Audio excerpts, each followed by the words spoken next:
वाशिम जिल्ह्यातील बंजारा समाजाची काशी असलेल्या पोहरादेवीच्या विकास आराखड्यासाठी राज्य सरकारने 593 कोटी रुपयाचा निधी मंजूर केला होता आणि त्या अंतर्गत आता कामही सुरू झालेलं आहे। आपण माझ्या मागे बघू शकता, हे पूर्ण लाल रंगाचे हे जे दगडगोटे आहेत हे राजस्थानहून बोलवण्यात आलेले आहेत आणि मोठ्या प्रमाणात कामाला सुरुवात झालेली आहे। मागे आपण बघू शकता मोठ्या प्रमाणात JCB असतील, मोठ्या क्रेन असतील, त्याच्या माध्यमातून आता हे सगळं काम सुरू झालेलं आहे।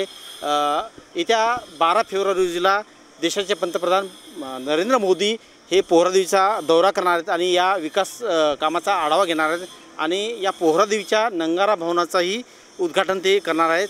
एकूणच बंजारा समाजाच्या मतावर डोळा ठेवून कदाचित हे सगळे कामं होत असतील, मात्र बंजारा समाजाचा विकास होणं ही महत्त्वाचा भाग आहे आणि त्या उद्देशाने आता इथं मोठ्या प्रमाणात कामं होताना दिसत आहेत। एकूणच येत्या काळामध्ये मोठ्या प्रमाणात विकास कामं हे झालेले दिसतील, मात्र खऱ्या अर्थानं इथून बंजारा समाजाचा विकास होईल का असा याचा प्रश्न निर्माण व्हायला लागला आहे। म्हणून जयस्वाल, ABP माझा, पोहरादेवी, वाशिम। ABP माझा, उघडा डोळे बघा नीट।